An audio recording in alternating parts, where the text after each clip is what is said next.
Picture! Picture! Ito, nandito si Mom.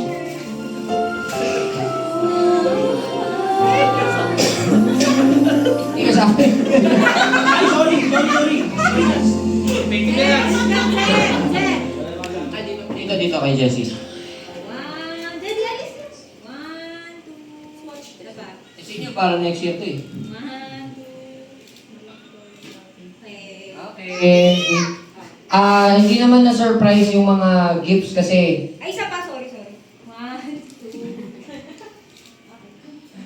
siguro message na lang sa buong group. Thank you so much. Sa regalo niyo. God bless you, always.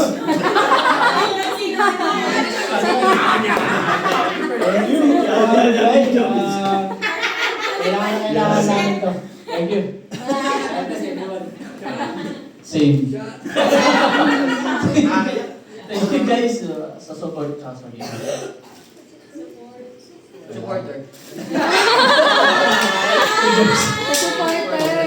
Supporter.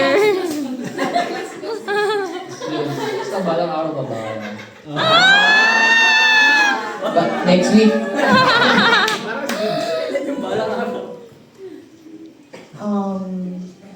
Ayun, thank you. Tapos, of course, dun sa mga nag-asikaso, sa food, sa decorations, sa lahat, sa pag-intindi sa laro namin. So, may bago ng may kalaban na yung may celebrants last year. Ayun, tapos syempre sa gifts, alam ko naman na yung iba sa atin is talaga pinapractice na rin yung pagiging generous. So, nararamdaman naman namin yun. Yeah, thank you. As she said. Yeah. Yes. Exactly. Exactly. We said I witness it. Star witness ng kwentuhan. Hindi po talaga ako yung pamabal. Hindi ko po nakita.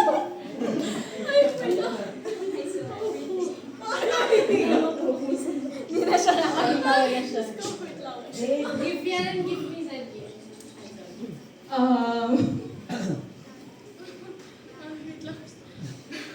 Tatawa pa rin siya. Ay, nako. Actually, thank you guys for supporting my adulting needs and wants. Thank you for preparing for the design. For Siya din yun. Parang mak. Hindi makita! Thank you! Thank you, everyone. So yun nga, same lang din naman ang sasabihin dahil every month naman, yun lang din yung sinasabi natin, di ba na? So thank you sa mga laging handa dyan sa pagluluto, tapos syempre yung full service na, ayan, kilos agad tayo, nag-aasikaso. And higit sa lahat, gaya ng napag-usapan kagabi, di ba, there's so much to expect sa training in righteousness natin. Sobrang exciting dahil nandyan na yung evidence ng kung paano yung nagiging work of the Lord sa grupo natin eh. Nasa atin yung mga revelations na isipin nyo, yaan ang magiging teachings na magkukos kung bakit ang mga other Jewship will enter the fold. Okay? Kaya continue na yung teachings natin, that will be our priority syempre. And as we prioritize our training in righteousness, as we prioritize our group, our service to the brethren, everything will fall into its proper place. Lagi naman ganun. Okay, nakita nyo naman yan sa personal kong buhay, di ba? Hindi ko inuna yung career, hindi ko inuna yung ibang bagay. Tapos alam nyo rin na kung paano ako nag-worry ng sobra sa dami ng sitwasyon. Pero kayo din naman, nawi-witness ninyo kung paanong lahat ng worries, inaayos, sinusupply ng Diyos, kahit hindi ko yun iniisip na. Okay? So the more we trust and the more we continue with our training, dun pa lang talaga natin may expect yung rest. Dahil lagi ko naman sinasabi, hindi ka pwedeng mag-toiling, hindi ka pwedeng magtiwala sa sarili mo, magplano ng sarili mo, tapos ang ini-expect mo, things na magiging mabuti. Pampaano lang ng tao yan eh. Pampalubag loob. Na things will be better. You cannot say that kasi ikaw nga nagtitiwala sa sarili mo eh. Kaya ka nga nalalagay sa sitwasyon na mahirap eh. Kasi in the first place, gawa mo yan eh. Tiwala mo sarili mo, kaya ka napunta sa ganyang sitwasyon. Okay? Pero for those who trust in the Lord, who put confidence in the Lord, yung situations na may hirap is not because of our own fault, but because of God molding us. So napakaraming sitwasyon ang talagang pagdadaanan ng bawat isa, lalo na papunta tayo ng papunta dun sa dulo ng training in righteousness. So yung mga ganitong pagkakataon, enjoy na natin. Make the most out of what we have. Especially we know na tribulation is coming. Diba, nakikita natin yung politics, hindi lang sa Pilipinas, kahit sa ibang bansa, yung gulo. So alam na natin na everything will come to an end. Hindi naman ano yun. Hindi naman lingid sa kaalaman ng kahit sino. Kumbaga, alam nating lahat yun. Pero we do not focus on the things that will come to end. We focus on the things that are about to begin. Post nyo ah. Recorded. Pero seryoso na, di ba, yung teachings natin, parami yung nililinaw ng Diyos.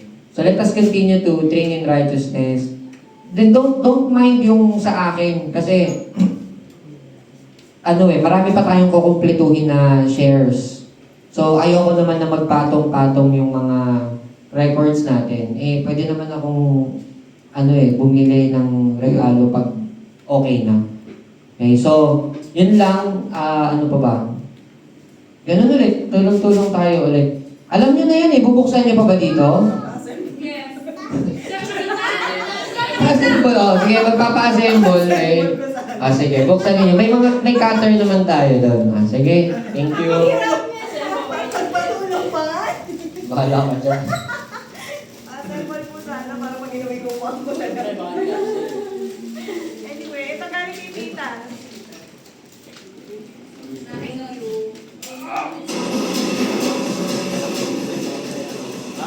Ay, thank you po sa inyo.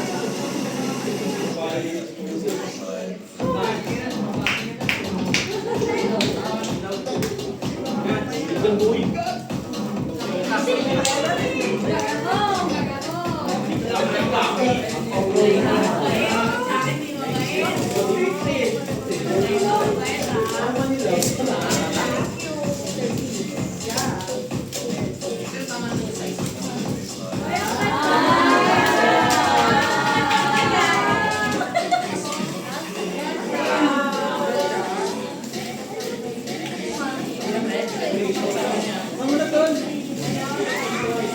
natin namin eh.